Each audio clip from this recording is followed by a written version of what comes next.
আসসালামু আলাইকুম প্রিয় শিক্ষার্থীবৃন্দ, আমি উপস্থিত হয়েছি আজ তোমাদের জন্য একটা পাঠ নিয়ে। পাঠে যাওয়ার আগে তোমাদের স্বাগতম।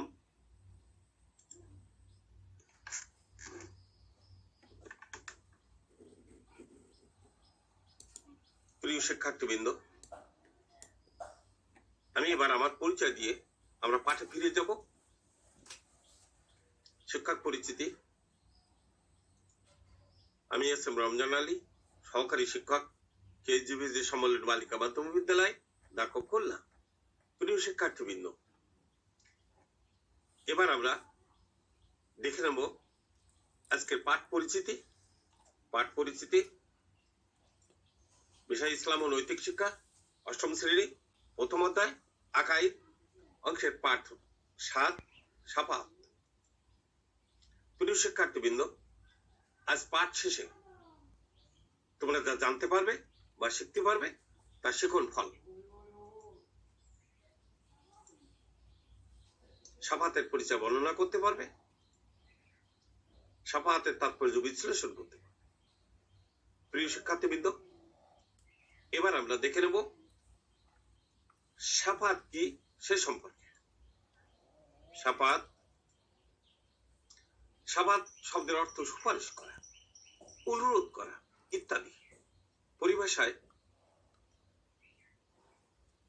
কল্যাণ ও ক্ষমার জন্য আল্লাহ তাআলার নিকটে নবী রাসূলগণের সুপারিশ করাকে শাফাত বলে। কিয়ামতের দিন শাফাত সাধারণত দুটি কারণে হয়: 1, পাপীদের ক্ষমা ও পাপ মার্জনার জন্য; 2, পুণ্যবানদের মর্যাদা বৃদ্ধি ও কল্যাণ লাভের জন্য। প্রিয় শিক্ষার্থীবৃন্দ, আমরা এবার দেখে নেব শাফাতের তাৎপর্য। কিয়ামতের দিন আল্লাহ তাআলা মানুষের সব কাজকর্মের হিসাব নেবেন। তারপর আমল অনুযায়ী প্রত্যেকের জন্য জান্নাত বা জাহান্নাম নির্ধারণ করবেন।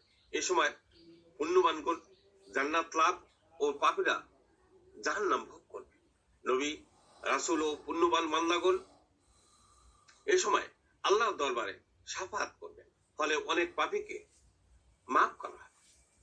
এরপর তাদেরকে জাহান্নাম থেকে জান্নাতে প্রবেশের অনুমতি দেওয়া হবে। আবার অনেক পুণ্যবানদের জন্যও এদিন শাফাত করা হবে, ফলে তাদের মর্যাদা বৃদ্ধি করা হবে।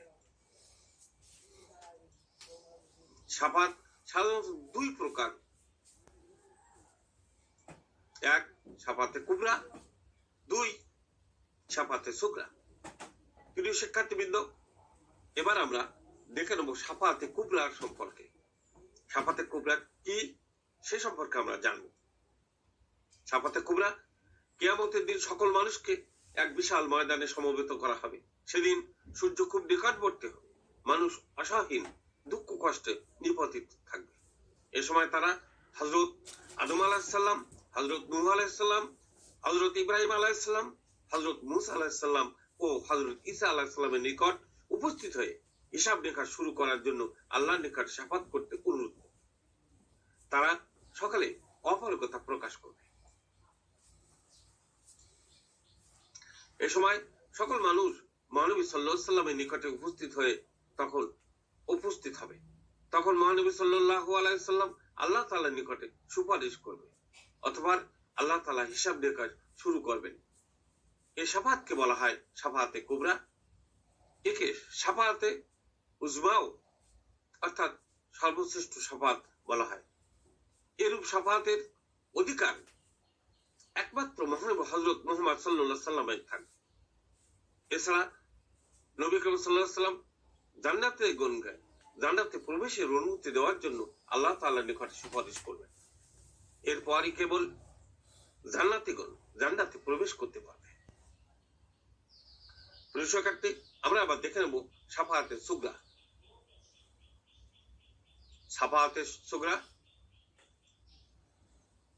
কিয়ামতের দিন পাপীদের ক্ষমা ও পুণ্যবানদের মর্যাদার বৃদ্ধির জন্য শাফাত করা হবে। এটাই হলো শাফাতে সুগরা। নবী, রাসূল, ফেরেশতা, শহীদ, আলিম, হাফিজ এই সাফাতে সুযোগ পাবেন। আল কোরআন ও সিয়াম অর্থাৎ রোজা কিয়ামতের দিন সাফাত করবে বলেও হাদিসে উল্লেখ করা হচ্ছে।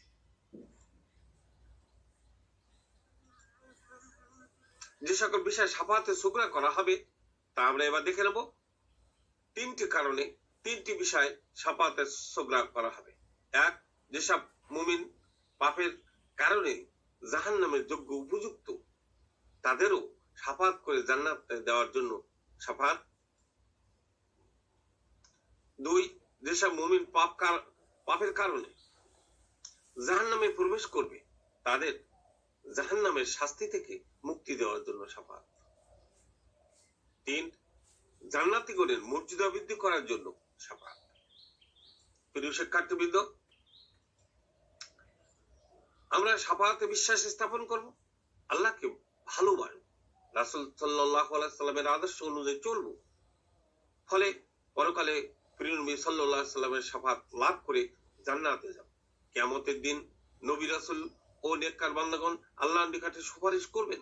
আল্লাহ তাআলা এসব সাফাত কবুল করবেন এবং বহু মানুষকে জান্নাত দান করবেন। তবে সাফাতের সবচেয়ে বেশি ক্ষমতা থাকবে আমাদের প্রিয় নবী হযরত মুহাম্মদ মুস্তাফা সাল্লাল্লাহু আলাইহি সাল্লামের অধিকারে।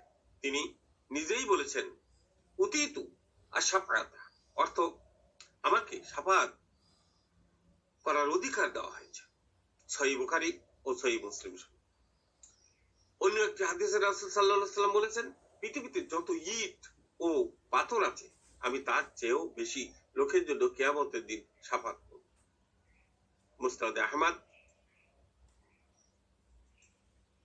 সাফাত একটি বিরাট নিয়ামত। মহানবী সাল্লাল্লাহু আলাইহি সাল্লামের সাফাত ব্যতীত কিয়ামতের দিন সফলতা, কল্যাণ ও জান্নাত লাভ করা সম্ভব হবে না। সুতরাং আমরা প্রিয় নবী হযরত মুহাম্মদ সাল্লাল্লাহু আলাইহি সাল্লামের সাফাতে বিশ্বাস করব, তাকে ভালোবাসব ও পূর্ণরূপে অনুসরণ করব। তাহলে আমরা তার সাফাত লাভ করতে সক্ষম হব। আমি প্রিয় শিক্ষার্থীবৃন্দ, এবার আমি তোমাদের জন্য একটা বাড়ির কাজ দেব। তোমরা অবশ্যই বাড়িতে এই কাজগুলো করবে। বাড়ির কাজ, সাফাতের পরিচয় ও তাৎপর্য লিখবে। প্রিয় শিক্ষার্থীবৃন্দ, তোমরা আজ অনলাইন ক্লাসে এতক্ষণ আমার সাথে থাকার জন্য তোমাদের ধন্যবাদ। আল্লাহ হাফেজ।